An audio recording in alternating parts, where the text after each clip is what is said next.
स्वागत है saint John senior secondary school के ई लर्निंग प्रोग्राम में। लास्ट वीडियो में हमने व्यंजन के भेद, व्यंजनों का उच्चारण स्थान के बारे में जाना था। आज हम अयोगवह, आगत स्वर, आगत व्यंजन और राग के रूप के बारे में जानेंगे। तो सबसे पहले देखते हैं अयोगवह। अयोगवह परंपरा के अनुसार अंग और आहा को स्वरों के साथ रखा जाता है। इसका उच्चारण व्यंजनों की भांति आ स्वर के साथ होता है, इसलिए इन्हें स्वर से अलग माना जाता है, किंतु ये व्यंजन के लिए उच्चारण वहन करते हैं। अतः इसमें स्वर तथा व्यंजन दोनों के गुण पाए जाते हैं, इसलिए इन्हें अयुग्मः कहा जाता है। अयुग्मः को स्वर और व्यंजन के बीच की कड़ी कहा जाता है। कड़ी का अर्थ होता है जिसमें दोनों गुण पाए जाते हैं। अंग को अनुस्वार और आहा को विसर्ग कहा गया है। अब यहाँ पर देखिए, जैसे अंग आहा, तो ये जो आ ई यू, इनका उच्चारण स्वतंत्र रूप से होता है, तो ये स्वर है। का खा गा, इनका उच्चारण स्वर के बिना नहीं हो सकता है, ये व्यंजन है। और अंग आहा, तो ये दोनों बने कैसे? इसके बनने की आकृति आ, यानी इसका उच्चारण करने के लिए किसकी आवश्यकता है? आ की मदद की आवश्यकता है। तो स्वर की मदद की आवश्यकता पड़ रही है, तो ये हमारे स्वर में नहीं होनी चाहिए।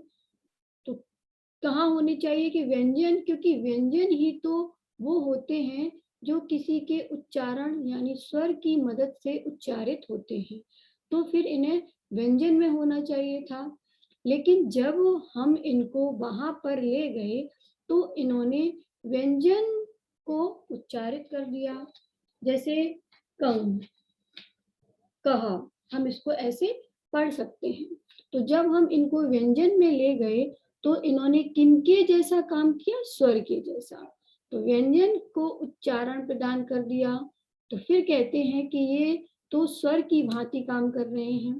तो इनके कहने का क्या मतलब होता है? एंटी होते हैं ये। जब ये स्वरों के साथ होते हैं तो ये व्यंजन का काम करते हैं, व्यंजन के जैसा, और जब ये व्यंजन के साथ होते हैं तो स्वर के जैसा काम करते हैं।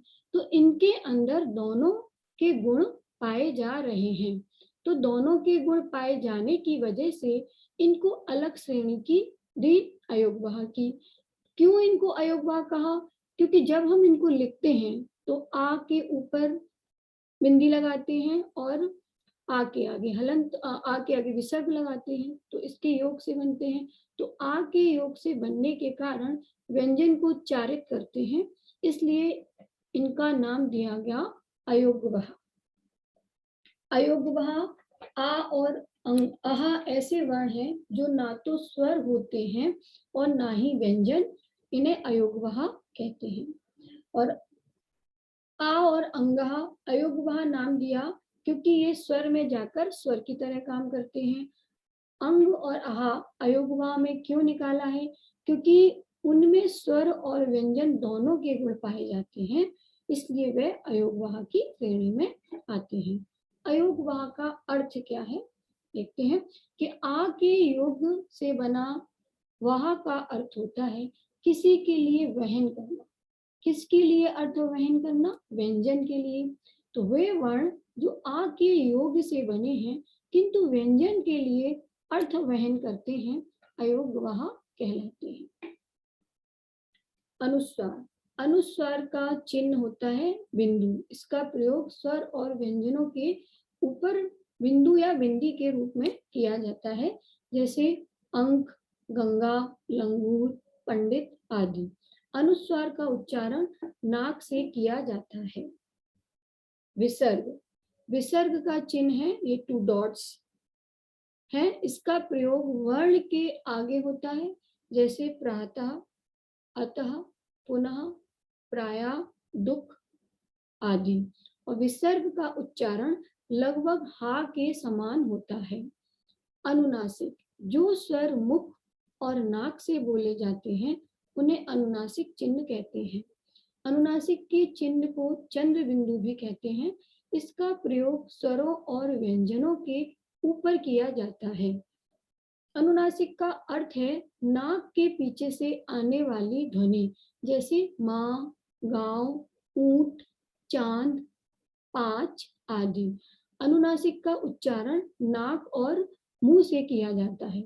अनुस्वार और अनुनासिक में क्या अंतर है कि अनुस्वार का उच्चारण नाक से होता है और अनुनासिक का उच्चारण नाक और मुख से किया जाता है। अनुस्वार में वर्ण के ऊपर बिंदी लगाई जाती है और अनुनासिक में वर्ण के ऊपर चंद्र बिंदु लगाया जाता है। ये इन दोनों में अंतर है। हलंत का चिन्ह, स्वर रहित व्यंजनों के नीचे हलंत का चिन्ह लगता है, जैसे क, ख, ग, घ आदि। आगत स्वर, अंग्रेजी भाषा के शब्दों को लिखने के लिए इस ध्वनि चिन्ह का प्रयोग होता है। इसे अर्धचंद्राकार कहते हैं। इसका उच्चारण आ और ओ के स्वर के बीच की ध्वनि का होता है और इसको अर्धचांद कहते हैं। और अभी अनुनासिक में हमने चंद्र बिंदु पढ़ा था, तो वहां पर अर्धचांद में बिंदी लगाते हैं, यहाँ पर अर्धचांद लगाते हैं। तो सबसे पहले आप ये समझिए कि हमारे हिंदुस्तान में सबसे पहले उर्दू भाषा शामिल हुई। जब मुगल हमारे देश आए, मुगल अपनी भाषा उर्दू लेकर आए और वहां पर ही वो रच बस गए। तो जब रच बस गए तो स्वाभाविक था कि हमारी जो भाषा है उस पर प्रभाव पड़ता। तो हमको आगत व्यंजन मिले। फिर मुगलों के बाद आपको पता है कि अंग्रेज हमारे देश में आए और जब अंग्रेज हमारे देश में आए तो वो अपने साथ अपनी भाषा अंग्रेजी यानी इंग्लिश को लेकर आए। तो अंग्रेजी भाषा जो हमारी भाषा में शामिल हुई तो हमारी हिंदी भाषा एक बहुत विशाल हृदय वाली भाषा है जो अपने अंदर सबको समाने की क्षमता रखती है। हमारी जो हिंदी भाषा है वो इतनी उदार है कि वो हर भाषा के शब्दों को अपने अंदर समा लेती है। अंग्रेजी के शब्दों को भी उसने अपने अंदर समाया और उसने कहा अपने बच्चों से कि भले ही आप अंग्रेजी भाषा बोलो लेकिन देवनागरी में बोलो। देवनागरी लिपि में लिखते हुए आप अंग्रेजी भाषा के शब्दों का इस्तेमाल कर सकते हैं। हमारे देश के लोगों ने अंग्रेजी भाषा के शब्दों को अपनी भाषा से शुरू किया बोलना, लेकिन कुछ ऐसे शब्द थे अंग्रेजी भाषा के जिनका उच्चारण ठीक प्रकार से हम लिख नहीं पाते थे। यानी जैसे वो उच्चारित होते थे, यानी देवनागरी लिपि में उच्चारित करते थे तो उनका उच्चारण बदल जाता था। जैसे हम उदाहरण लेते हैं, उदाहरण के तौर पर देखते हैं डॉक्टर। तो अगर स्वर और व्यंजन की सहायता से लिखने की कोशिश करते हैं तो यहाँ पर आ की मात्रा लगाई तो ये डॉक्टर बन गया। तो थोड़ा चेंज किया तो ओ वाले साउंड कौन से हैं, तो हमने देखा ओ हमारा है जिसमें ओ लगाया। तो हमने जब ओ का यहाँ लगाया तो वह डॉक्टर का उच्चारण हो गया, तो ये सही उच्चारण नहीं आया।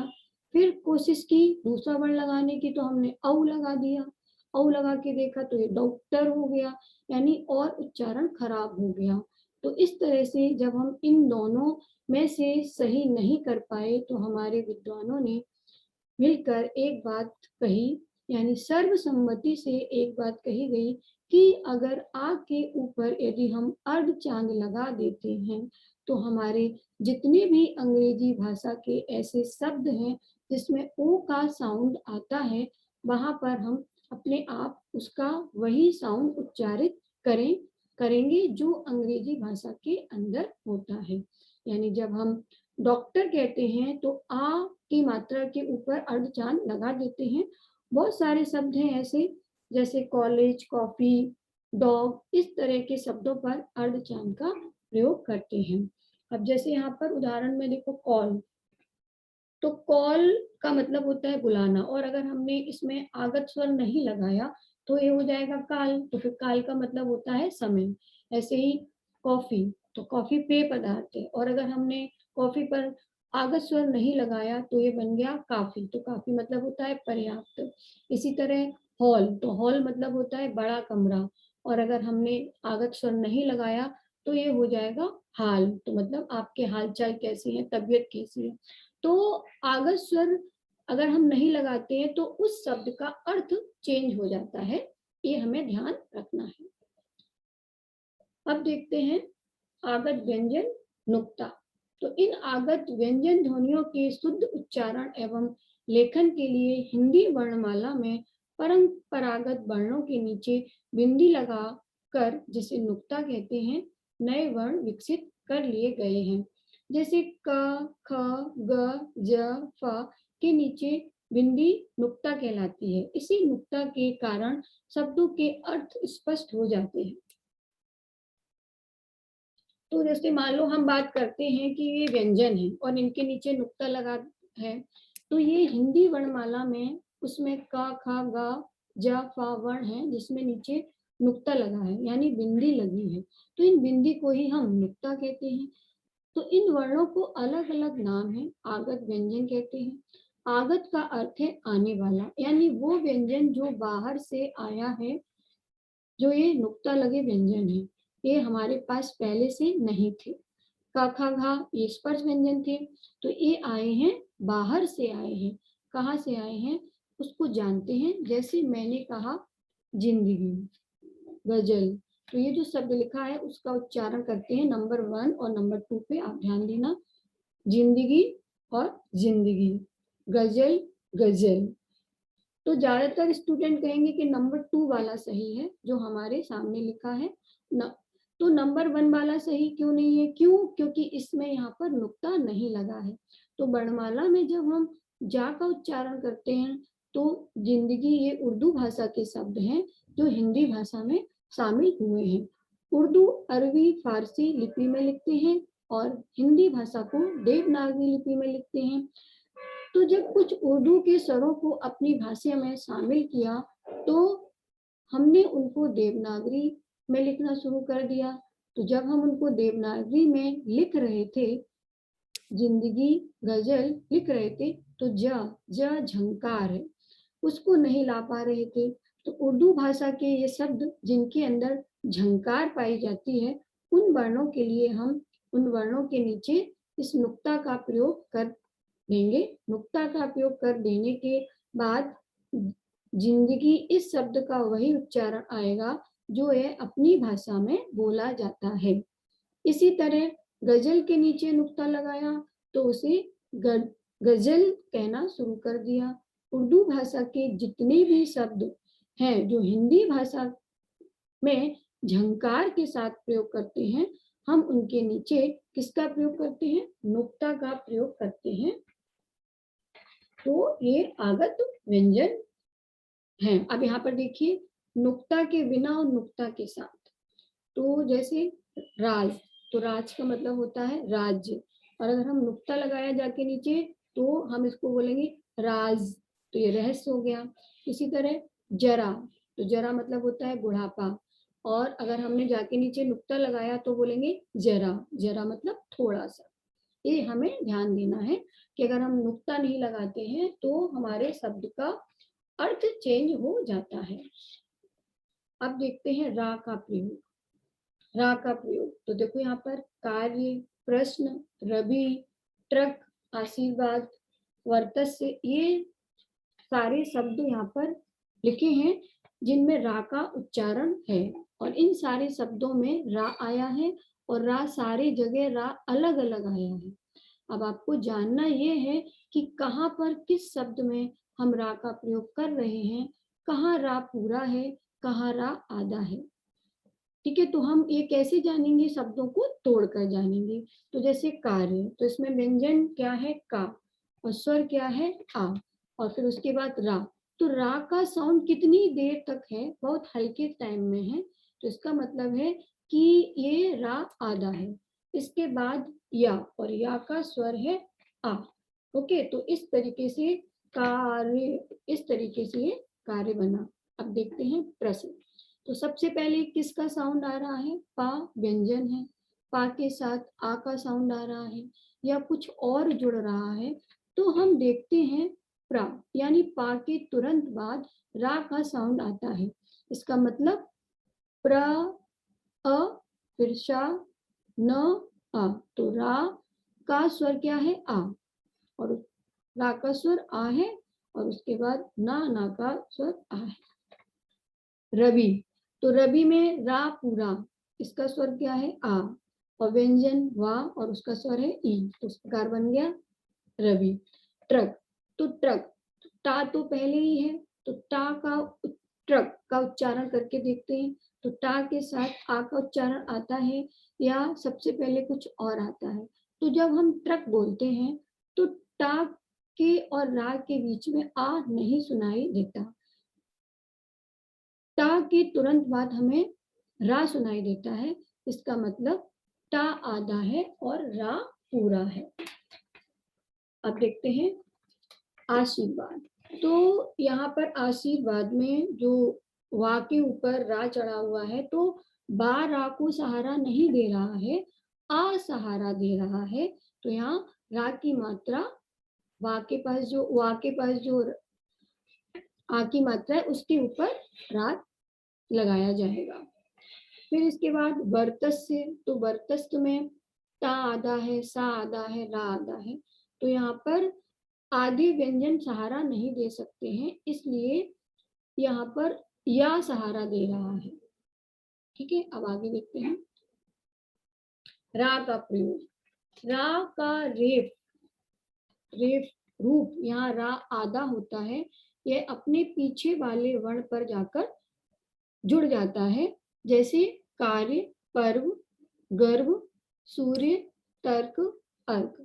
अब हम जैसे यहाँ पर कार्य का देखते हैं कि जैसे हम लाइन में चल रहे होते हैं और कोई व्यक्ति लड़खड़ा कर गिरा, और उसके आगे वाला नहीं, उसके पीछे वाला ही व्यक्ति उसको संभालेगा। तो ये यहाँ पर ये क्रम से जा रहे हैं, तो रा यहाँ पर आधा है और वह लड़खड़ा कर गिर रहा है, तो या ही इसको संभालेगा। लेकिन या किस आधार पर संभालता है? क्योंकि इसके पास जो स्वर है वो उसे सहारा देता है। तो जब ये रा गिर रहा था, आधा था, लड़खड़ा के, तो जब कोई गिरता है तो दो तरीके से आप उसको सहारा देते हैं, या तो उसे उठाकर कंधे पर रख लेते हैं या सिर पर बिठा लेते हैं, या उसको क्या करेंगे, गोदी में उठा लेंगे, यानी उसे पैरों से पकड़ लेंगे। तो यहाँ पर भी यही होता है, बाकी जितने भी वर्ण हैं सबको पैरों से पकड़ते हैं, पर एक रा ही है जिसे उठा के कंधे पर रख लेते हैं। तो यानी आपका जो रा आधा है उसके पीछे वाला वर्ण उठा के अपने कंधे पर रख लेता है, कुछ इस तरह से। और कंधे पर रखने का मतलब यह होता है कि इस रा का उच्चारण या से पहले आएगा।